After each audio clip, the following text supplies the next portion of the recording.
मुआविन ख़ुसूसी फिरदौस आशिक अवान ने ट्वीट किया है, रवा साल करंट अकाउंट खसारे में 73% वाज़े कमी आई है। मूडीज़ ने पाकिस्तान का ऑडिट लक मनफी से मुस्तहकम करार दे दिया है, जबकि आलमी इदारे मुल्की मईशत के बेहतर होने का एतराफ़ कर रहे हैं।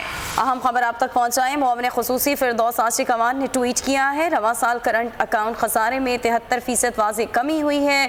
मूडीज़ ने पाकिस्तान का आउटलुक मनफी से मुस्तहकम करार दिया है। फिरदौस आशिक अवान की जानिब से ट्वीट में ये भी कहा गया है। आपको बताएं, फिरदौस आशिक अवान जो कि मुआविन ख़ुसूसी है, उन्होंने ट्वीट किया है और अपने ट्वीट में कहा कि आलमी इदारे मुल्की मईशत के बेहतर होने का एतराफ़ कर रहे हैं। मुल्की मईशत की बेहतरी को लेकर फिरदौस आशिक अवान ने ये ट्वीट किया और कहा कि रवां साल करंट अकाउंट खसारे में 73% वाज़े कमी आई है। फिरदौस आशिक अवान ने अपने ट्वीट के जरिए ये बताया कि मूडीज़ ने पाकिस्तान का आउटलुक मनफी से मुस्तहकम करार दिया है। मुआविन ख़ुसूसी फिरदौस आशिक अवान की जानिब से ट्वीट किया गया है, जो कि इस वक्त आप मुलाहिज़ा कर सकते हैं बोल न्यूज़ की स्क्रीन पर ट्वीट किया गया है। मुआविन ख़ुसूसी फिरदौस आशिक अवान ने रवा साल करंट अकाउंट खसारे में 73% तक वाज़े कमी आई है।